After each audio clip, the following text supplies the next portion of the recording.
Yeah, I'm trying to. I got it all set up now. I'm just. I got to make sure it's not crooked.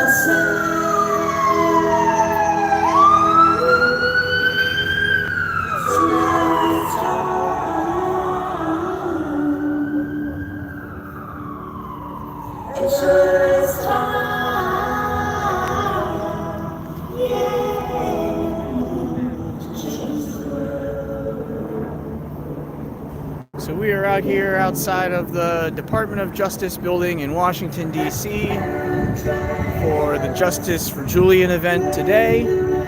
We've got this banner down here on the ground. We tried to hang it up. It's too windy. We've got the speaker here. We've got some protesters. Getting started in just a few minutes with speakers. Let's see if we can get this set up.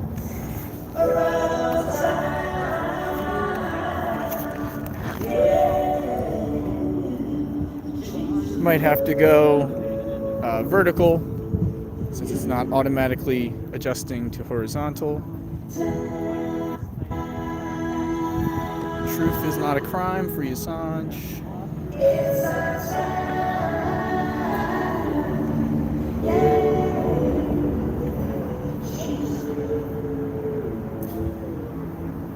And I'll walk over here to this information table we have.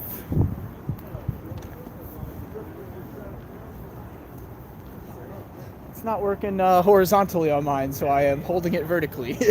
Well, that's fine. Yeah, it didn't automatically adjust to portrait on mine. So over here we've got an information table. If people want to write a letter to Merrick Garland, the Attorney General, they can pick up this paper here. Got hand warmers for people. Got information about WikiLeaks and Assange. More information this time about the CIA's plot to possibly assassinate Assange that happened during the Trump administration. I've got a bumper sticker, I heart the First Amendment, free Julian Assange. I've got donations for the legal battle to go to Assange's wife, Stella. And yeah, that's what we've got over here. More people starting to show up.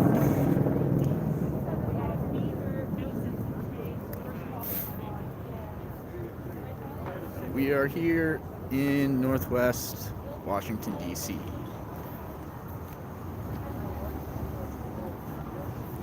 Jailed for exposing war crimes. You know, Assange and WikiLeaks published the infamous collateral murder video, which showed the U.S. killing civilians in Iraq knowingly. And they walk free while Assange faces possibly up to 175 years in prison. All for publishing classified information that showed evidence of U.S. war crimes.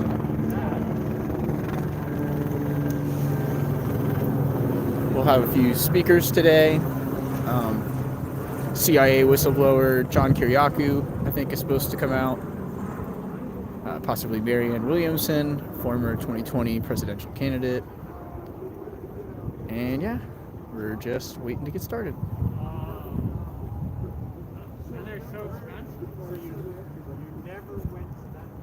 The DOJ offer logistic information for parking, bicycles, and maps. That's kind of difficult. Came into DC. There were a lot of roads blocked off all around the city today, especially around Constitution Avenue, right down there. A lot of police cars blocking the roads. I think there's a March for Life happening in DC today as well, a pro-life or anti-abortion protest happening in DC the same day. Yeah, it was a logistical nightmare for me to get into the city. I had to drive around 45 minutes just to get to this half of the city. Once I got in.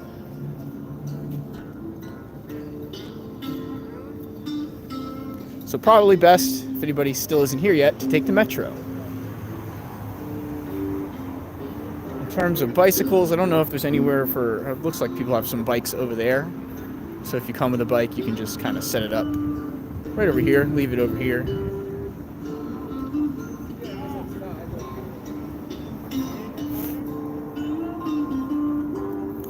Let's talk to some people.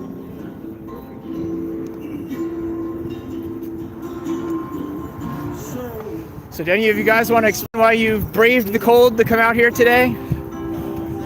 Well, yeah, I mean, we're out here in solidarity with Julian Assange. By now, I think most people know who Assange is, right? He's a journalist who's being persecuted horribly by the United States for the crime of telling the truth, of exposing U.S. brutality, of exposing U.S. war crimes. I mean, every day, all of us live with the brutality of this system, right? We know what it is, what it's like to be chewed up by capitalism. People abroad know what it is to be chewed up by imperialism. What people are getting killed by drones, by bombs, by economic warfare. And what Julian did was he exposed the U.S. so horribly, right? He embarrassed the U.S. He embarrassed President Obama personally, because that collateral murder video, that came out like 4 or 5 months after Obama won the Nobel Peace Prize. Yeah. And in the interim, the U.S. denied the video, and then they lied about it, and then they said there was nothing wrong in the video, and they said the rules of engagement were followed, and they did some sort of sham investigation, and nothing came of it. But what came of it was that people's eyes were opened, and that's all thanks to Julian Assange, to Chelsea Manning, to people like Daniel Hale and John Kiriakou and other whistleblowers. And so I'm here because I know what the U.S. is. The U.S. is a horrible system, and Julian Assange was exposing that, and I'm going to stand out here with everyone in solidarity with Julian today. Hell yeah. We've got to be out here in the 30-degree, 25-degree freezing weather, because, you know, if we're not, who's going to show up? And you're with Code Pink? I'm with Code Pink. My name's Leo, yeah. Nice. You guys do good work. I always love the work you guys do. All right. See you later. I'll be back.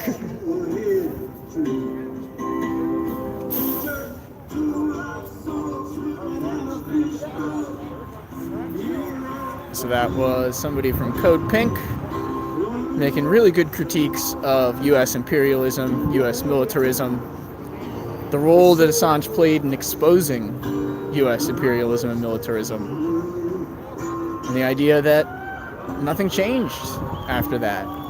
You know, we're still engaged in wars around the world. Assange is still being persecuted just for the crime of publishing information about U.S. war crimes. Let's talk to somebody else, see if anybody else wants to answer the question. Hey, would you want to explain why you braved the cold to come out here today? Okay, but let me fix this. Yeah, no problem. No, understandable. Sure. Truth is not a crime. After they announced that it was safe. And I think that's the case here too. Lots of traffic in D.C. today.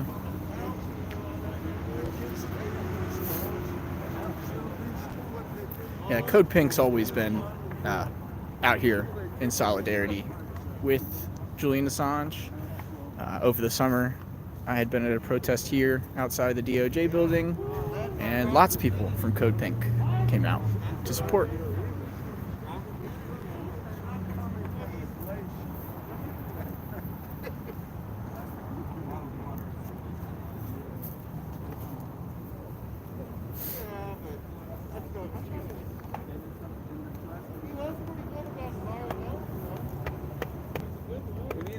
We need a socialist program.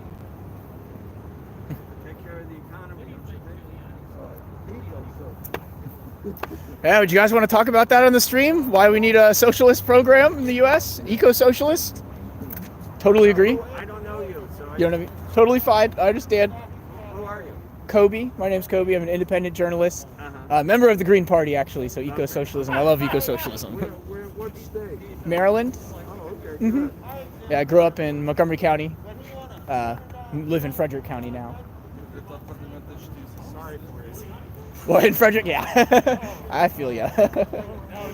That's why I am currently studying abroad in Sweden. Yeah. Just back for a few weeks. In Lund. Lund, Sweden, yeah. Not as cold there, surprisingly. You'd think it's far north. In Uppsala? Nice. Never been. He founded the Department of Peace and Conflict Research. Oh, wow. That's impressive. Was head chair of the department,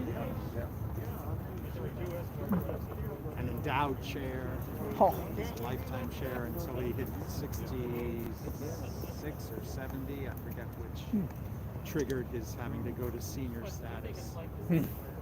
What made, what kind of work does he do with that? Peace and conflict. Very academic. He published the book on, the textbook on for undergraduate students on peace and conflict. Oh wow! I wonder if my professors have used it. I'm sure they I'll say I'm a human rights master's student, so I would bet. He also had an endowed chair at Notre Dame at the same time because Miss Joan Kroc, I don't know. the widow of the McDonald's, Ray Kroc. Joan Kroc had a pile of money, and she started donating to Notre Dame to create the Institute of Peace Research at Notre Dame. And it started with $20 million. And eventually, her foundation, certainly after she died, eventually they've donated like $100 million.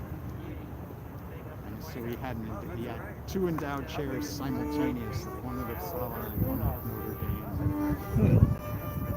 Expert on Dag Hammarskjöld. Dag Hammarskjöld grew up in this. We need a lot more peace and diplomacy, not war.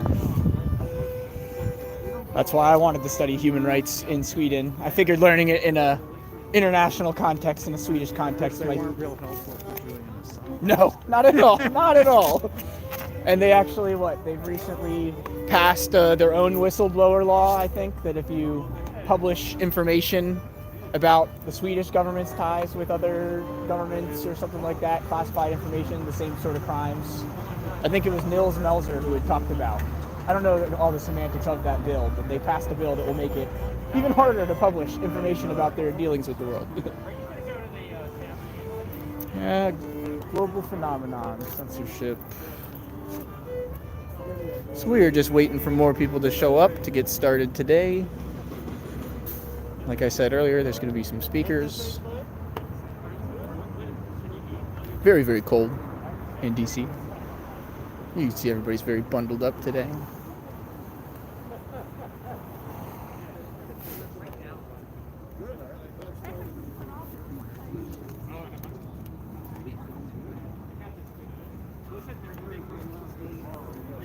Let's go look at some of these signs. Department of Justice criminalizing journalism. And again, justice for Julian.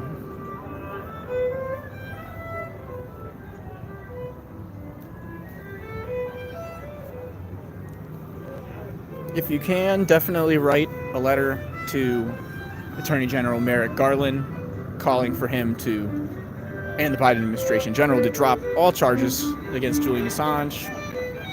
Like I said earlier, they're trying to send him to prison for 175 years just for working with Chelsea Manning to publish the Iraq war logs. A journalistic activity. You know, journalists always work with whistleblowers and publish their documents.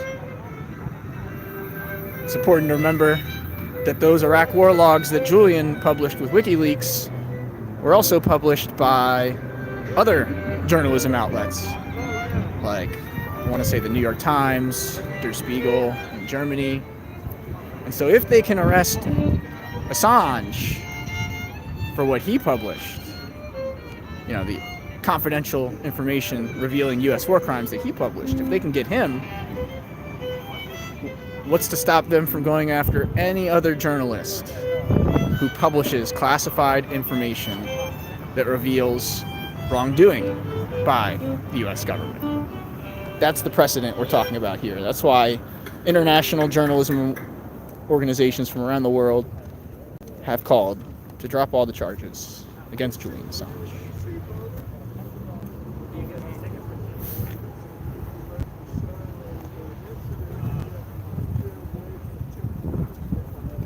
I think we're getting close to getting started now. So like, subscribe, share the video. Sorry it's not a portrait view, horizontal view. I was trying to set it up that way, but I don't think it automatically adjusted.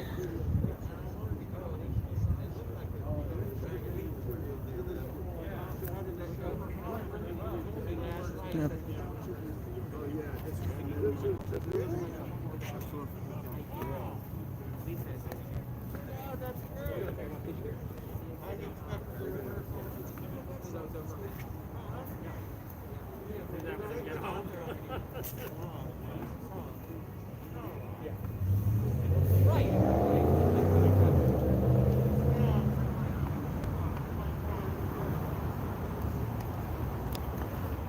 Yeah, I've always taken this Julian Assange activism pretty seriously. His work was my entry point into learning about horrible U.S. militarism and imperialism. I was in high school, actually, when he published the Iraq War logs. We watched a documentary about it in my AP Poli-Sci class. Hello. How's it going? How's school going for you? Pretty good. Good. Pretty good. I'm going back in 2 weeks. I finally found housing for this semester. Good. Yeah, that had been a mess. Yeah, I can imagine going to another country. And, Yeah, then I missed the deadline to extend my lease, so I had to find new housing and found it this week, so that's nice. that's Luckily, in Sweden, in Lund. Luckily, all of our classes are online because of COVID for 2 or 3 more weeks, Good so for that. I'm not missing anything. they didn't start yet, did they? Not yet, no. Nope. I think we're waiting on somebody. Hey, long time no see. No, I was surprised you were back here. Very, very cold. Yeah. It's colder than Sweden. Yeah, it hasn't been cold like this in a while. No. Yeah, I'm like, I feel like I'm back in Chicago. So do you want to tell the camera who you are, why you're out here Hi. protesting for Assange? Sure, I'm Christine. I'm out here for Assange because I think it's important that we protect journalism and we protect people who tell the truth. And he shouldn't even be where he is. So we're hopefully things will change, but you know.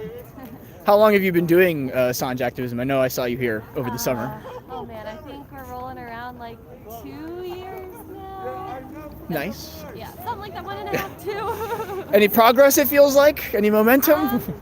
Yes and no. So like watching Paula get people who were saying they were coming like to this event, like we're starting to see bigger people, at least in the United States, talking about Assange a little bit more. So that's like a little bit of hope, but Yeah. Well, now we're seeing governments around the world kind of using it as a political football, so Yeah. some momentum, but we'll see. Bit, but All right, we are officially getting started. Everyone. I want to thank you for showing up on the coldest day of the year. Believe me, I didn't choose this day because of that. I'm Paula Isella. I'm one of the co-organizers of the Boston area Assange Defense Group. Today's action is in response to the December UK High Court ruling to greenlight Julian's extradition to the U.S. Julian remains in solitary at Belmarsh Prison as the appeal process drags out. Julian's life depends on us applying pressure on Congress in order for them to apply pressure on the Biden administration to stop this prosecution. We must lobby Congress hard. There's material on the information table to help you educate and lobby your representatives. Please sign and address one of the sample letters to Merrick Garland.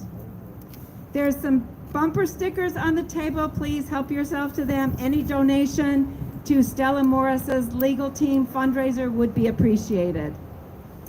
We have a stellar lineup of guests speaking today. Before I forget, we want to take a group photo around 3 o'clock. Tomorrow, between 4 and 6 p.m., I'll be doing my 7th vigil outside Attorney General Merrick Garland's home. This one will be small, like they all are, and peaceful, and it's going to be a lantern light vigil. So I hope some of you are interested in joining me. If you're interested, please talk to me, take me aside, and I'll give you some details. I would like to leave you with an image today. The square footage of these two fortress-like dehumanizing doors is larger than the prison cell that the U.S. intelligence agencies hope to imprison Julian in. Now I'd like to introduce Randy Kiriakou, who graciously offered to MC today's event. As a comedian, Randy, at age 27, made an appearance on the Johnny Carson's Tonight Show. As an activist, he spent 4 years in Tulare, Texas, bringing national attention to a racially charged mass drug arrest. He is the former director of the William Moses Kunstler Fund for Racial Justice. As an activist in the political arena, at age 37, Randy began a campaign against New York State's Rockefeller drug laws, which he knew were too harsh, disproportionately affecting the poor and minorities. Randy currently hosts Live on the Fly and the Assange Countdown to Freedom.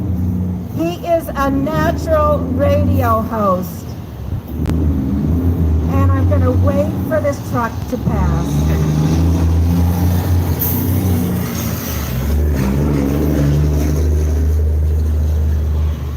Randy is a natural radio host. I have never known anyone to create such quality content in such a short, overlapping amount of time. Randy's gift is producing on the fly. Thank you, Randy, for being here today. Thank you, Paula. I'm going to wait for the truck to come back by before I start talking. I don't want you to hear what I have to say. All right, first of all, can I just take this off for a second? I'm sweating. All right, just stay far away. All right, I am ready for Paula Sella, thank you. And she deserves a huge round of applause for putting this together. Paula, you're amazing. And it's people like you that are going to make this happen.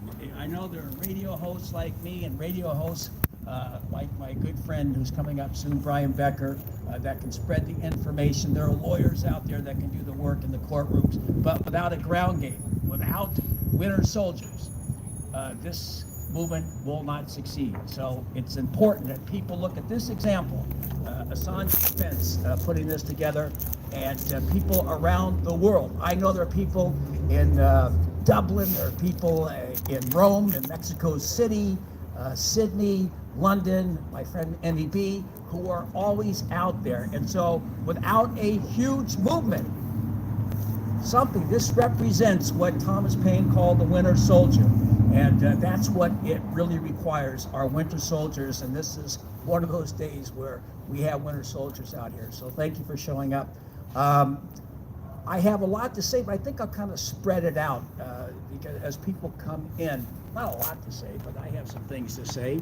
I know I'm going to bring Brian Becker up here first. I want to say, Brian Becker, before I bring up, it was 4 years ago, 4.5 years ago, when I was subpoenaed by the Justice Department or by the House Intel Committee as supposedly a back channel from Julian Assange to Roger Stone, as if Julian Assange would here, give this to Roger Stone, all right, before I put it out. Here's a whole bunch of stuff, give it to Roger, he'll keep it quiet, right. I mean, the whole thing was so ludicrous, but you got Ari Melber, you got Chris Hayes, I'm sorry about that, Chris Hayes and all these other clowns coming out, even Jeremy Scahill, that believed it, and I took the fifth, and Julian did not want me to take the fifth. He wanted me to go up there and say it didn't happen and bring my dog. It's all paid for the dog to go down there. And but I came down here and I did Brian's show with John Kiriakou, one of the few, loud and clear, shows, loud and clear, did it. They're the ones that were the first ones that came out slamming the entire operation on Julian Assange. And I appreciate that. I did that show that first time when I came down and I said no. And that night I got a call from John Pilger saying that he was in the embassy with Julian listening to that show, and he really appreciated it. All right, so Brian Becker is the national coordinator for ANSWER, the ANSWER Coalition. He's been anti-war for decades. He's worked with the great late Ramsey Clark. And he's out there, man. He's a real grunt. He's got a show, a podcast, the Socialist program. That's it. And so, without further ado, Brian Becker. All right, bro.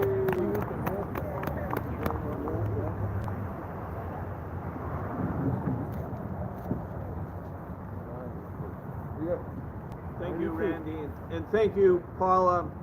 I agree with what Randy said about Paula and the fact that people taking initiative and actually trying to make a difference does make a difference.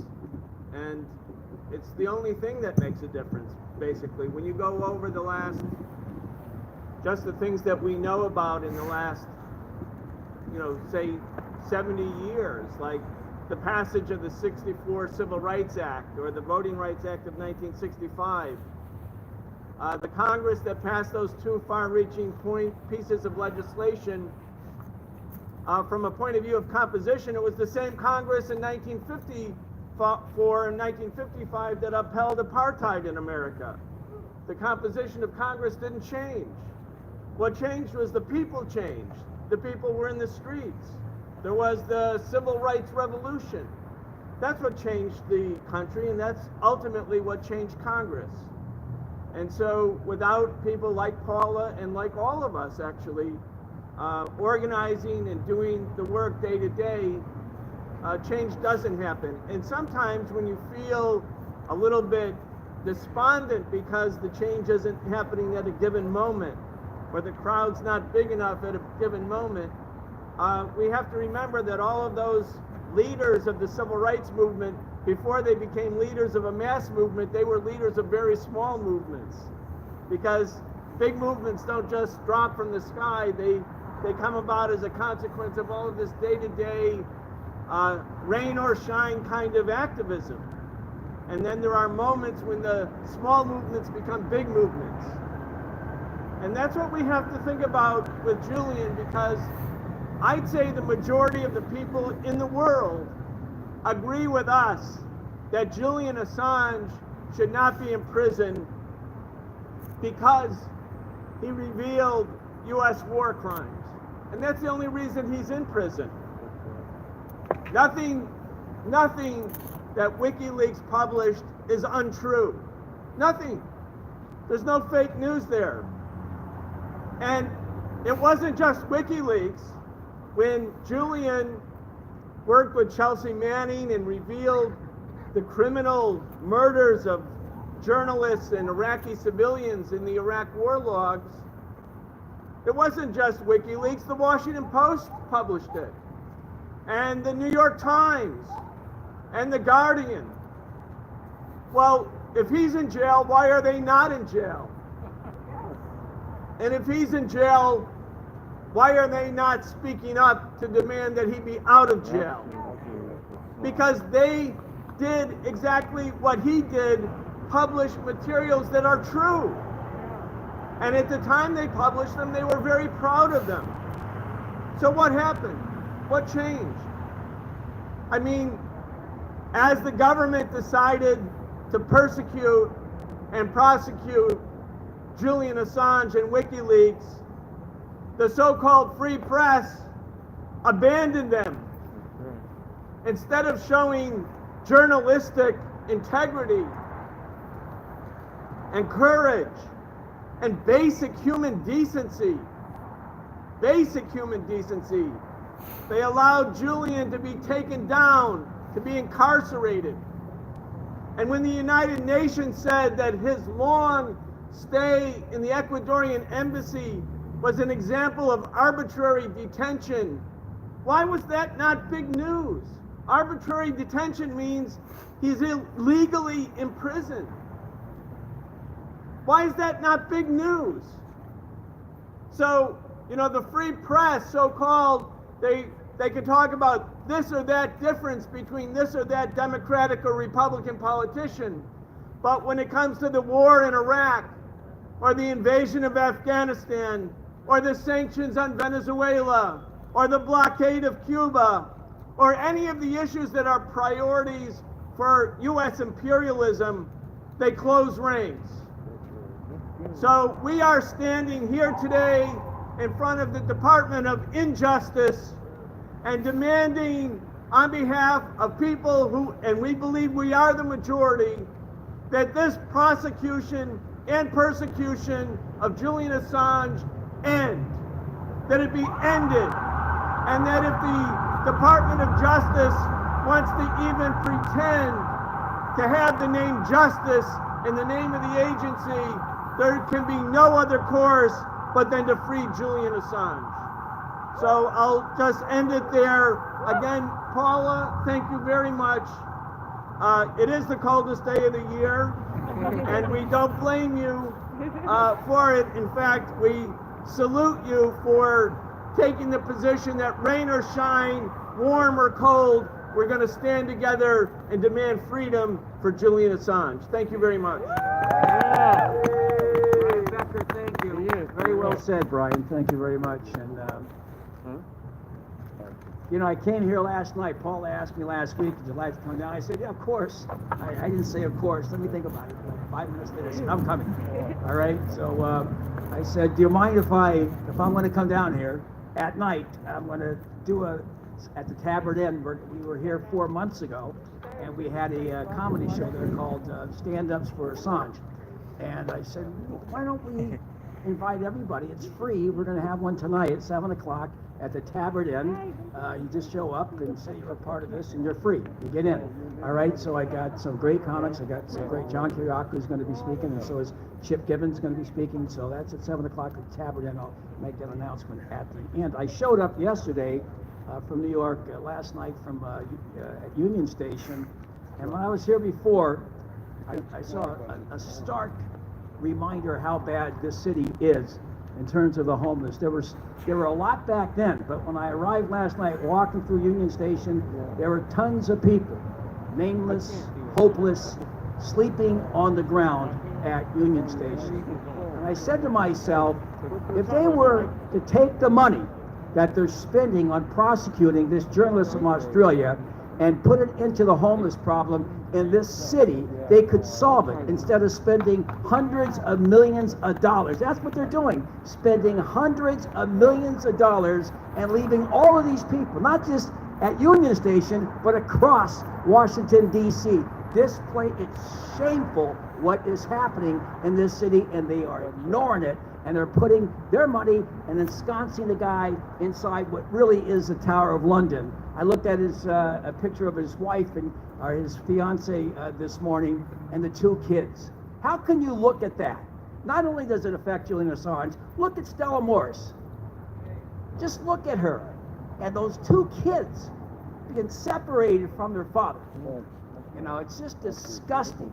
This brilliant individual that has shown the light, as Brian said, on the war crimes and the mass surveillance that the DOJ, the DOD, the CIA, the National Security Agency, we see it. You want to put Julian Assange out of business, then stop committing these crimes and stop spying on us, for Christ's sakes. So I'm looking at that picture, and she's out there every day, like Lucy Parsons. Remember Lucy Parsons? Yeah. On the corner, her husband, and she had 2 kids. And he was framed in the Haymarket Square fire bombing in 1886, executed. Wasn't even there. And she spent the next 30 years proclaiming his innocence on a corner there in Chicago, just like on days like today. It's even colder in Chicago. That is what Stella Morris is doing. So keep that in mind.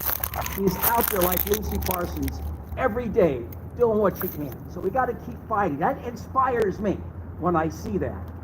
You know, you mentioned Tulia, Texas. I just want to get this out of the way.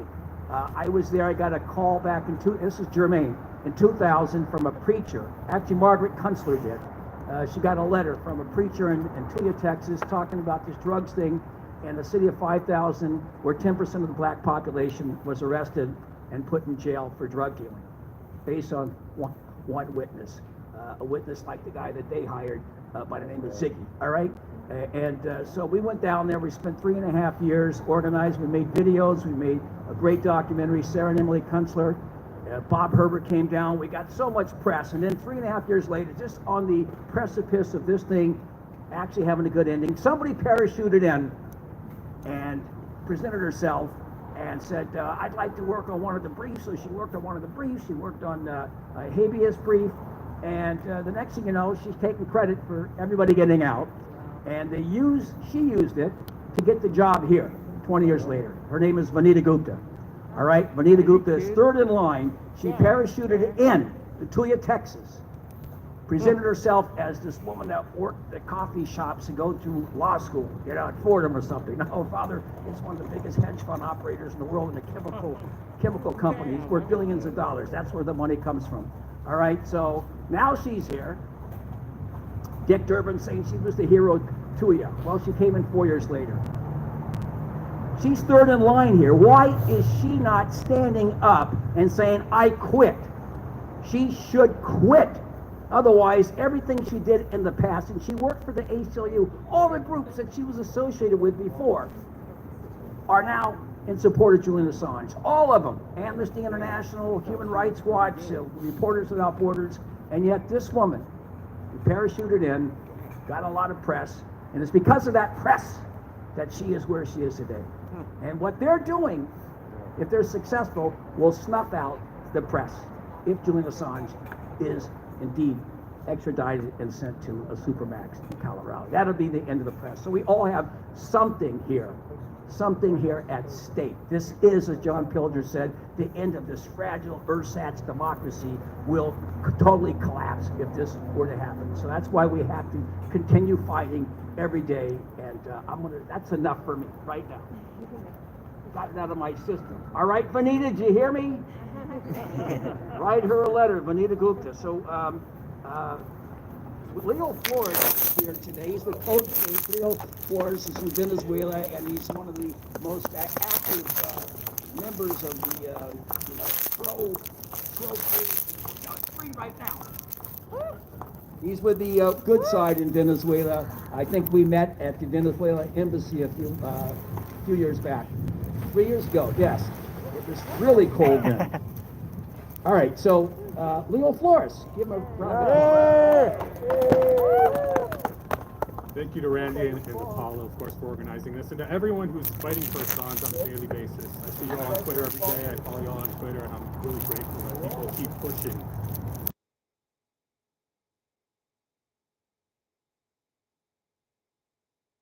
Just that Julian is in jail and awaiting extradition to the U.S. He's in jail because he published the truth. I mean, that's the long and short of it, right? He's in jail for embarrassing the United States. And one of the interesting things is, Brian mentioned how eventually the New York Times and the Washington Post, they published some of these videos. They published some of the leaks of WikiLeaks. But they wouldn't have published it. They wouldn't even have looked into these stories until much, much later, had it not been for Julian Assange.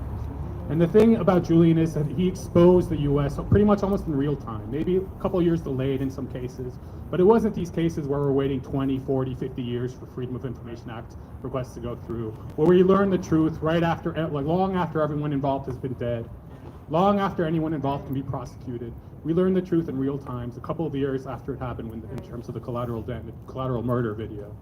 And that collateral murder video was so important, in part because it was published maybe 4 or 5 months after Obama won the Nobel Peace Prize, right? Yeah. And in that interim, the US government, they tried to deny the video existed. Then they said they had seen it and it was okay, that everyone had followed the rules of engagement, and they got compliant media, members of the media to say the same. And then when we all saw it, we saw that they were lying to us, like they always lie to us about everything that in terms of foreign policy. Everything in general, we have good reason to believe that the US is lying. I mean, all of us live every day under the brutality of this capitalist system. People throughout the global south live feeling the brutality of U.S. imperialism, whether it's bombs or drones or economic warfare. And Julian exposing that is really kind of encouraging to see, because it makes it clear what we're fighting against, right? In a very real way. And that's why they're going after Julian Assange in such a brutal way. Last summer, we were all here, and I know that I remember Gabriel Shipton, his brother, gave a talk at the National Press Club, and he was recounting this tale about how Julian's partner and children were able to visit him at one point. But the guards went to such extreme lengths, they checked the children's mouths to see if they were carrying anything inside their mouths, making the children cry in front of their father, who had already been tortured for how many years? I don't know, for several years by that time. And it's sickening. It's sickening that they're continuing to do that to Julian Assange. And we know that Julian Assange, if he were free right now, he'd still be doing the same thing. He'd be exposing U.S. empire and capitalism and be fighting with the rest of us for a better future. Free Julian Assange. Free Julian Assange. All right. Thank you, Leo. Muchas gracias, Leo. Venceremos. See? How's that for my Spanish? I was in Nicaragua in the 80s. My Spanish was so bad they thought that I was a new ambassador from the U.S. Way back then. Well, I used to do my Reagan impression down there. Yes. Okay. Sandinistas have done it again. They've invaded Honduras. I have a photograph that bears me out. It's not exactly a photograph, it's a shadowgraph, as you can see. All right. I did that on the Tonight Show. You're right, I was on the Tonight Show in '84. I got kicked off because I said that Gene Kirkpatrick, I said, every time I look at Gene Kirkpatrick, I ask myself, did Eva Braun die in that bunker in 1945? And that was it. Johnny said no more. All right. You're going to have to come to the comedy show tonight because you got a big laugh. All right, so my candidate in 1980 for president is here today. Really a remarkable individual. If anybody saw the debates, the one that really did stick out was Marianne Williamson, who you know, she's been a longtime advocate for the poor, for the hungry, for peace. She has had a great idea, the Department of Peace. And I would think that would be such, if you become, no, you should be the head of the Department for Peace. Yeah. Seriously, or president. You'd be president, and then your communications director would be Julian Assange. That would be my dream team. But you all know Marianne Williamson. She's got a wonderful podcast. I had the honor of being on with her, which with a whole bunch of people. This is the biggest podcast ever on Assange just a few weeks back. Would you please welcome Marianne Williamson? Thank you. It's an honor to be here. And of course, I agree with everything that has been said so far. And every time we have these kinds of gatherings, whether here in Washington, they've occurred in London, we need them to occur all over this country and in many different places in the world. It's a conversation which must be amplified, and so I'm glad that we're all here to do so. I don't have anything to say that we don't already know, but I think every time that we join together to say these things, we deepen our own understanding and our ability and our willingness to articulate that which needs to be said so that it becomes a larger and larger issue and hopefully a larger and larger inconvenience to the people who work in this field. Freedom of the press is obviously as central, as meaningful, as important to our freedom as is anything. And all of us who are gathered here and all of the people around the world who are making a stand for Julian Assange realize that the prosecution and the persecution of Julian Assange is not just directed at him. It is directed to all activists and all people who care about freedom of the press. And so for us to draw our lines, what's happening here is that officialdom sees Julian Assange as a line they're choosing to draw. And we're here because Julian Assange is a line that we are choosing to draw. And even though, as is always the case throughout history, whether it was the forces of slavery, whether it was the forces of the institutionalized suppression of women, whether it was the forces of segregation. It has always been true that when huge forces of injustice are backed by power, money, and government authority, these things are only changed when people just like us stand up and say, in the most traditional American way possible, hell no. And I agree with what has already been stated here as well, that the profound eloquence and graciousness of Stella Morris is such a beacon of light, such an example of, I think, sort of womanhood at our best, of refusing to go away, refusing to shut up, but also refusing to in any way deviate from the best and the most gracious that is within her. We must stand as people now, not only for freedom of the press, we must stand for a radical humanitarianism. It's already been mentioned here, the lack of humanitarian values, the extraordinary lack of mercy that is being shown towards Julian Assange and to his family. But there's an even larger lack of humanitarianism, lack of empathy, even lack of sanity, a larger example of sociopathology, and that is the American war machine that ever perpetrated those wars in Iran and Afghanistan to begin with. It's so important that we get the word out there. The Julian Assange case has nothing to do with Hillary's emails. They have been the forces at work here have been so successful in a smear against Julian based on deep disinformation about this case. This case is about torture. This case was about murder. This case was about atrocities. This case was about war crimes. The person who revealed those things is not the criminal. The people who perpetrated those things are the criminals. And they should not be protected by the people inside this building. When you were talking, John, about a Department of Peace, the reason there isn't a Department of Peace is because peace building does not make the corporate profits that making war makes. We must change from a war economy to a peace economy the same way that we must change from a dirty economy to a green economy. But it will only happen if we, just us, those of us who are here, and those who agree with us, and those who are doing the same thing we're doing around the world, continue to have this conversation. And the conversation is meaningless if we're not willing to stand up for Julian Assange. This case is a vortex. This case is a locust. It's all here. It's not only someone who revealed the crimes of the U.S. war machine, but it is someone who is being punished criminally. The punishment is what is criminal here. The prosecution is what is criminal here. The persecution of him is what is criminal here. He is not the criminal. And we are standing up here today because we are defending not only Julian Assange, but we are defending U.S. press freedom, and we are defending not only the right, but I believe the responsibility of people in our generation, as it is the responsibility of Americans in every generation, to make sure that the U.S. military has a moral core. And when at times such as this, it so clearly does not, it is our responsibility to say so.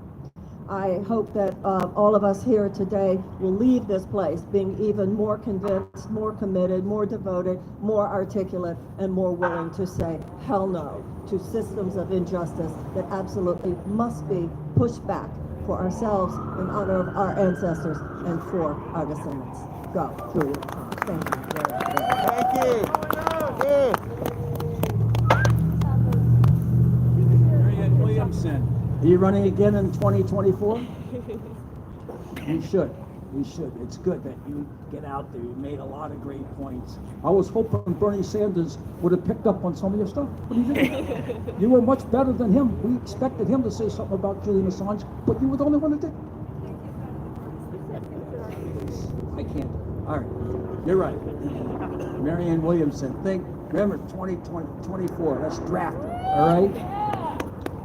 All right, well, I didn't recognize someone that, I'm not wearing my glasses today. I'm not wearing my glasses. And I had an infected tooth coming down there. My dentist sent me some antibiotics this morning, so it's starting to melt there. I looked like I had a mouthful of tobacco or chewing gum. But she's here, and she has been here patiently. Eleanor Goldberg is a creative activist and writer, and she is the founder of Rooftop Revolutionaries. It's a hard rock group, would you say? It's a hard rock. She's the one that founded it, and she's the lead singer, and she's the host and writer of Occupy.com, Free Speech TV, syndicated, and shout out. All right, I told you I cannot read. I should have memorized that. But she's here now, and she's terrific. She really is a hardcore activist and a winter soldier. Say hello to Eleanor Goldberg.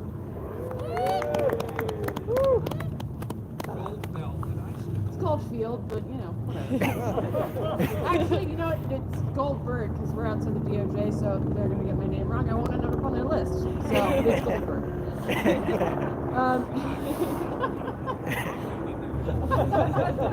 Randy, leave it on a high note. You'll have to excuse me, I'm not accustomed to notes, but I'm also not accustomed to having a 7-week-old child, so I had to write shit down because my brain is mush at the moment. But thank you for inviting me out from Baby World. It's kind of nice. He's sorry he couldn't be here, but you know, with all the child labor going on in this country, he's now job searching. So, so interestingly enough, before I do a little spoken word piece, I wanted to give, y'all might already know this, but the DOJ now has a new domestic terrorism unit, which I think is hilarious because they are a domestic terrorism unit. And of course, this is evidenced not just by what's going on with Assange, but historically too. They have a long, long, rich history of going after truth seekers, of going after those who demand and facilitate transparency, who demand accountability and human rights and a livable future. They will always go after these people and label them terrorists when they are in fact the terrorists for denying these basic human rights. And WikiLeaks and Assange brought this kind of terrorism to light, and that's why they are the enemies of empire. And that's also why they are the greatest allies of we the people. And I think it's important as an activist to point out what Assange and WikiLeaks have done for our movements. They have powered our movements by giving us information to fuel our fight. And that's why it's so important that regardless of how you feel about Assange, that you fight for him, because this information is vital for the fights that we have before us. Not just to fight the empire, but to build an alternative, to build something better. And so I think it's important that we remember not to let ourselves be sidelined by petty character assassinations that the likes of the DOJ will put out there, but to find more reasons to fight together than to fight each other. So this is a piece that I wrote about Assange a few years ago, because fuck, this has been going on for far too long. And Paula asked me to do it today. In the ashes of these mistakes, shredded bits of paper, like confetti at a funeral, someone has to burn. Between the lines like crisscross lies, do you ask the light if it's good? A murdered messenger sent us a message, but how easily, though, it got lost in the din, 'cause didn't he sin? They'll say, he's an arrogant ass, a pig, don't give him a pass. And yet, here he is, a hostage of holy Rome, a rattler of thrones. Either way, his fate we do own, and this leaking truth, staining a future unknown. If you feel like you're drowning, wake up. The argument's shallow, the precedent deep, and the road to perdition is steep and slick. Will you follow their lead? The leaks can't be damned, but the man so easily damned. 'Cause secrets can't be kept, And lies have shelf lives far too long. Here is the empire's swan song, a failing and flailing hegemony, a Machiavellian tragedy, a grotesque dark comedy, an idiocracy. We are the players and the played. Does this fucking show have to go on? I don't know this man, but I don't want his blood on my hands. As a child of empire, I'm already soaked. Then you can buy me a beer and we can talk about sin. But here and now, come tear down these gallows, because the ashes of these mistakes are choking out the light. Free Assange. Thank you. Yeah.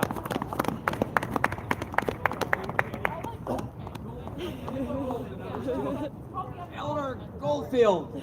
Eleanor Goldfield. You'll never get over that. My grandfather called Emma Goldman Emma Goldberg, and way back in 1910 was the Palmer raids. Now they're the new raids. This is A. Mitchell Palmer in this building. All right, everybody's getting farther back. What is that? I'll put the mask on if you guys get closer. You want some of those fumes on the street to keep you warm. So we have defending. What is it? Did you see that? I agree. So we have a few more speakers, but tonight one of our speakers is don't waste everything on this crowd. I want them to come in. All right, but I want you to talk about what's going on Monday. He's an expert on the Espionage Act, and he had a podcast on it recently, and he's here right now. He runs a group called Defending Rights and Dissent. Mr. Chip Givens. The last time I did one of these events, I was also erroneously described as running Defending Rights and Dissent. My boss was in the audience, so I had to correct it, but she's in the warm today, so yes, I do run Defending Rights and Dissent. As Randy mentioned, my name is Chip Gibbons. Defending Rights and Dissent is an organization that defends your right to know and your freedom to act, and as a result, the trial or indictment of Julian Assange under the Espionage Act for publishing truthful information about U.S. war crimes is a grave threat to both of our right to know and our freedom to act. And the law he is charged under the Espionage Act has for 103 years cast a dark shadow over our First Amendment. This is the law they used to put Eugene Debs in jail. What was Eugene Debs' great crime? He gave a speech in Canton, Ohio, where he said, "If war be right, then let the people decide." And I think there is a clear through line between jailing Eugene Debs, I almost call him Julian Assange, jailing Eugene Debs for saying, let the people decide if this country is going to go to war, and Julian Assange saying, if wars can be started by lies, then peace can be started by truth. The Espionage Act is about taking away our right to know information about U.S. foreign policy and the crimes that our government commits in our name. I don't know how people realize this, but we almost had, a couple months ago, a once in 103 year vote to reform the Espionage Act in Congress. Representative Tlaib introduced an amendment to another bill, the Protect Our Democracy Act, that would have amended the Espionage Act to create a public interest defense, because if you're charged under, you have no public interest defense, and require the government actually prove specific intent to harm national security. The Rules Committee rejected that amendment as being incomplete. They wanted to totally scrap the Espionage Act. That's the completeness they're looking for. I'll go along with that. But we came closer than ever before to actually forcing a vote on the Espionage Act. On Monday, the UK High Court will decide whether or not Julian Assange can appeal their ruling to the Supreme Court that allowed for him to be extradited to the U.S. The assurances that the UK and the U.S. has given the UK are not worth the paper they're printed on. And more importantly, even if those assurances are upheld, they still constitute torture or cruel and degrading treatment under international law. If the High Court denies Julian the right to appeal to the Supreme Court, the decision will go to the Home Secretary. So this is one of our last chances to halt the extradition before it happens. We are fighting not only to save the life of Julian Assange, because many people do not think he will survive extradition to the U.S. We are fighting to save our First Amendment, and we are fighting to save press freedom globally. What's happening is a superpower is asserting the right to try anyone anywhere in the world. Remember, Julian Assange is not a U.S. citizen. Under its Espionage Act, bring them to this country, put them on trial, and lock them away in a dungeon for exposing their war crimes. So this isn't just the U.S. First Amendment, this is press freedom globally, and this is our right to resist militarism and war crimes and imperialism that is at stake right now. Thank you very much. For a little bit. I go back in 2 weeks. See you again. And Leo, and whoever spoke so far, before you leave, I want to get a picture with everybody that spoke. No, thank you. We're going to get a group photo before. Leo, Code Pink, my favorite group. Everybody, everybody. I don't have a mask. I feel like all I right. should. And then Marty, who came all the way down from D.C. for the day. Marty Goldman. From New York. Marty Goldfeld. No. Let's Gold. skip this so you can see Harry everybody. Gold, the one that was involved in the Rosenberg. All right, everybody come up here. We're going to get a group picture. Lucian. I'll say Lucian instead of. Well, I'll say Lucian. Also here, I see Nathan Fuller from the Courage Foundation. Taking a picture at the Give same him time. a So round of applause. Nathan came in. Paula, you're up front. Right up here. This is your event.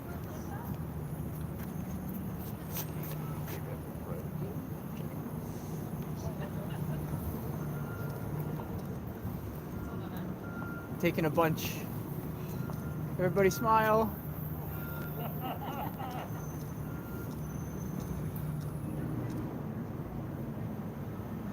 Okay, if you want to look at it before everybody moves. I took like 10 of them, 20 of them. That's fine.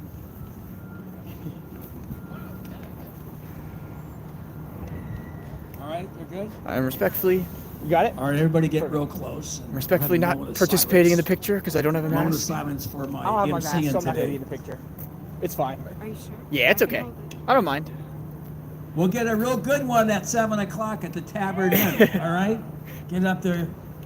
It's free. You get to see some great comedians that are connected to Redacted tonight.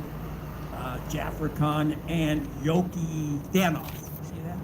Tonight at 7 o'clock. And John Kiriakou. Maybe he's there now waiting. He didn't show up here. He Thanks. went to the wrong spot. You could send me that one thought later. this comedy show was 2 instead of 7. This was 7 instead of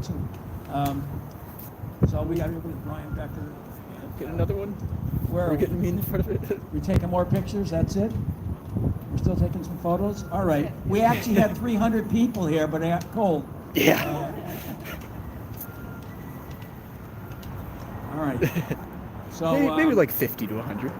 we got the pictures. I want to bring up Marty, because Marty, he organizes rallies and vigils up in New York, and he came all the way down there for the day, and is going right back up, because he can't stand my comedy. I don't blame him. But he did show up at the one in New York. Marty Goldman came all the way up. He's a union organizer in New York, and he's been really strong in support of Assange. So he's got a few words he'd like to say.